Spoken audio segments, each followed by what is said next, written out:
Hello বন্ধু, আজ নিয়ে চলে এলাম একটা চিকেনের রেসিপি। এই রেসিপিটা বানানোর জন্য আমি কি কি উপকরণ নিচ্ছি আর কিভাবে বানাচ্ছি আমি আপনাদেরকে দেখাবো।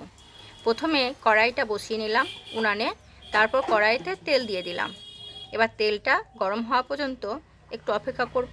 তেলটা গরম হয়ে গিয়েছে, এর মধ্যে দিয়ে দেবো কেটে রাখা আলুগুলো। এই আলুগুলোকে খুব ভালোভাবে ভেজে নেব।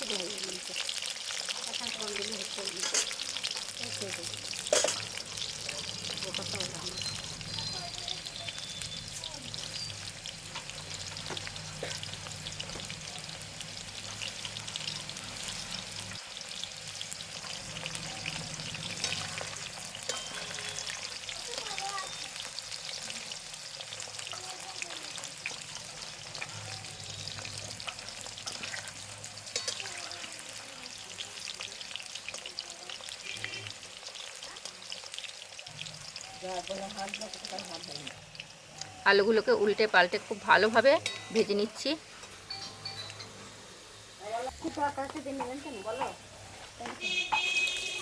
আলুগুলো ভাজা হয়ে গেছে, এর জন্য একটা পাত্রে আমি তুলে নিলাম।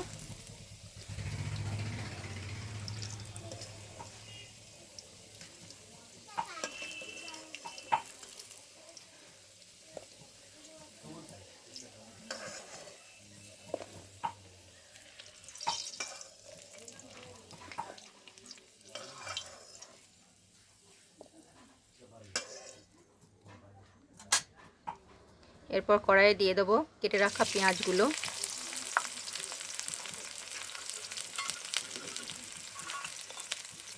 পেঁয়াজটা দিয়ে একটু নাড়াচাড়া করে নেব।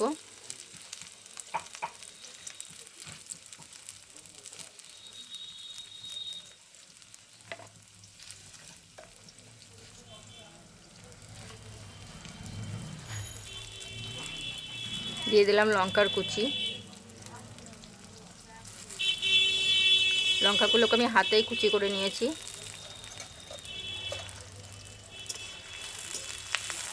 আর একটু নাড়াচাড়া করে এর মধ্যে দিয়ে দেবো রসুন বাটা।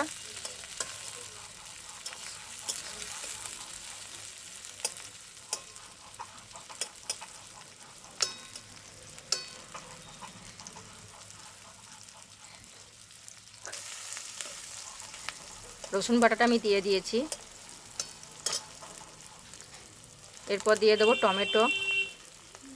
আমি এখানে একটা টমেটো নিয়েছিলাম, সেটাকে মোটা দেখে সেই টমেটোকে কুচি করে রেখেছিলাম, সেটা দিয়ে দিলাম। প্রথমে পেঁয়াজ আর রসুনটাকে ভালো করে ভেজে নেব, তারপরে দিয়ে দেবো টমেটোটা। আমি প্রথমে পেঁয়াজ রসুনটা ভেজে নিয়েছি, তারপরে দিয়ে দিলাম টমেটোটা। এরপর দিয়ে দিলাম চিকেন।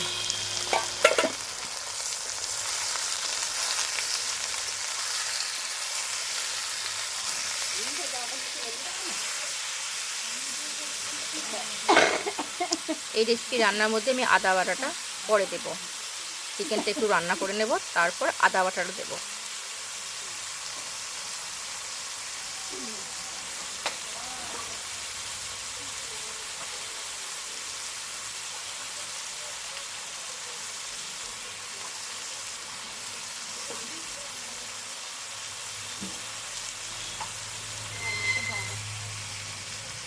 দিয়ে দিলাম হলুদ।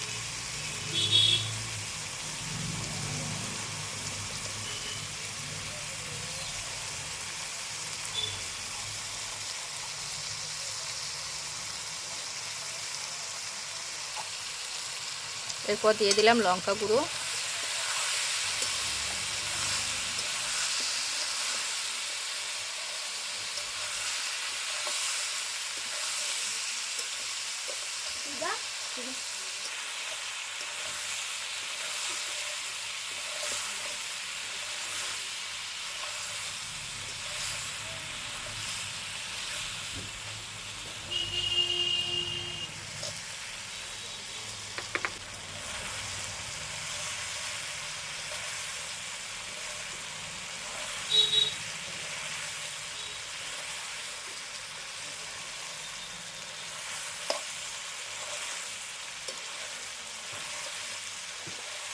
মশলাটাকে ভালো করে চিকেন সহ রান্না করব।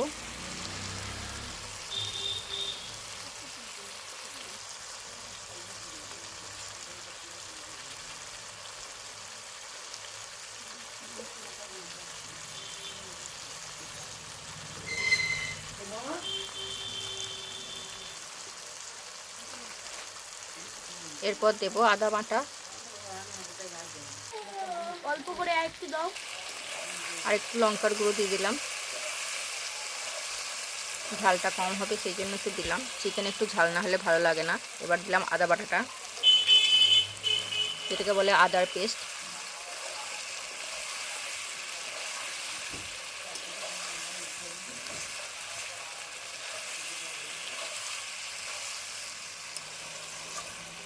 এটাকে ভালো করে নাড়াচাড়া করে নেব।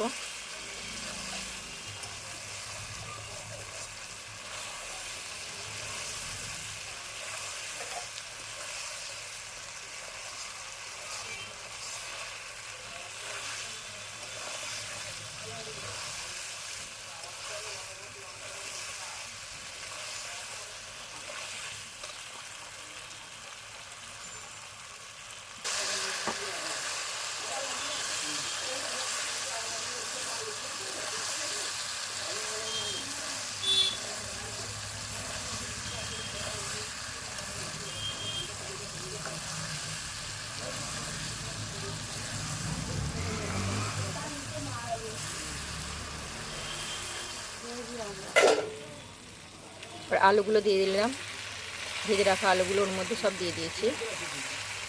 ভালো করে নাড়াচাড়া করব।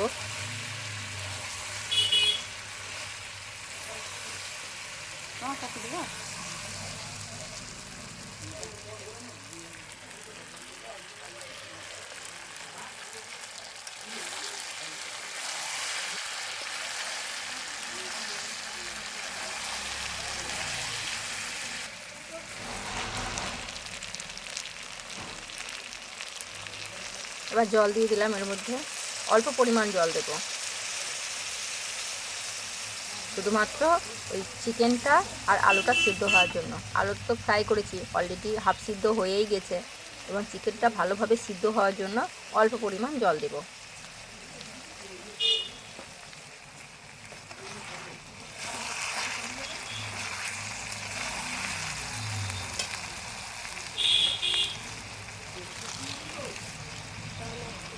পরিমাণ মতো লবণ দিয়ে দিলাম, পরিমাণ মতো লবণ দিয়ে দিলাম।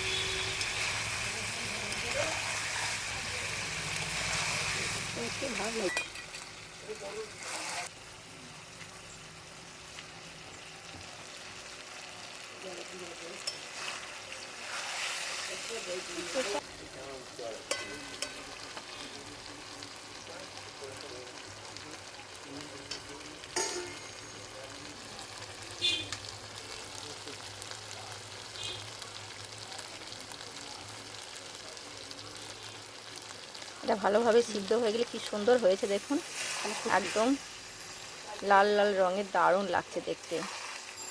এটা কিন্তু খেতেও খুব সুন্দর।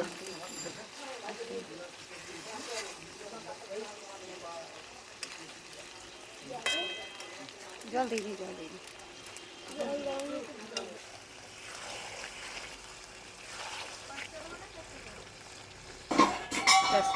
আমার চিকেন তো